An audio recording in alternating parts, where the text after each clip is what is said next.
Hi everybody, welcome back. Today I want to talk to you about 4 key players in the buy side of the transaction. So if you're a buyer, these are 4 people that you're going to have a lot of contact with, and they're very important to you successfully making this transaction all the way through. So the first one, of course, is your real estate agent. So hopefully there's somebody you feel comfortable with. They're able to explain things, they respond in a timely manner, professional, and they also should have in place their team. And part of that team, this is one of the other components of that 4, is a mortgage lender. I have mortgage lenders I like to work with. I know them, I like them, I trust them. We do business together. And I recommend to my clients, I'm like, hey, here's who you can use.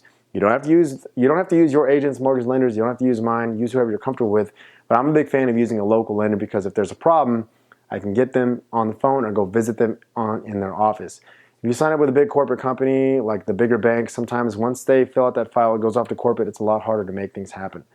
But the mortgage lender, yeah, and I always tell my clients, talk to several, because some are going to have different access to different programs. They're going to be better at finding a rate at this point. There's all sorts of things that go on, and you want to be comfortable with them because they're going to be getting to know a lot about your financial situation. So you want it to be somebody you feel good about. And the other person is going to be your inspector. And basically, your inspector is going to come when you get your option period, like, hey, let's get this house inspected to find out the things that are wrong with it. And you want to make sure that it's somebody that you feel comfortable with, that knows what they're doing.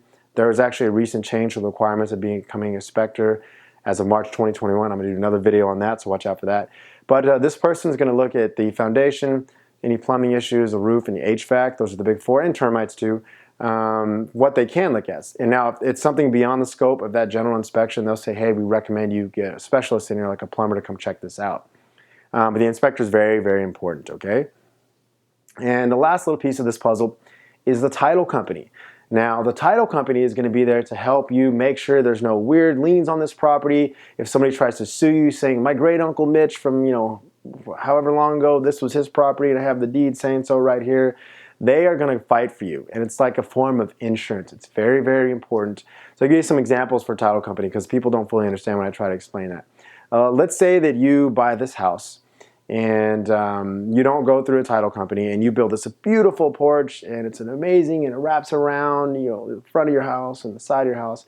And it turns out that utility company has an easement or something. They need to get underneath that porch. Well, because they have an easement, they can do that. And guess what? They don't have to pay you to fix anything. So they're going to go through, destroy your porch. Not going to cut it out all nice. They're going to do what they need to. And you have got to fix it afterwards. You're in charge of fixing it and also building it so it's not in their way. And that's a big no-no. Or let's say you go and buy a for sale by owner home. Okay, and the owner finances it with you. He's going to give you a deed saying, oh yeah, this house is yours and everything's good to go.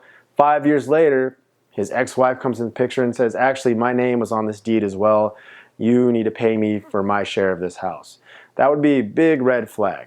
And a final one could be, let's say whoever owned your home before you and they had some work done, they ended up not paying a contractor. You buy the house, and if you don't have a title company checking for those things, that contractor come and put a mechanics lien on your house. And basically, if you don't pay him that money, it could be $1,000, you could lose that house. That would be really bad. So that's kind of some of the 4 players on the buy side of the transaction.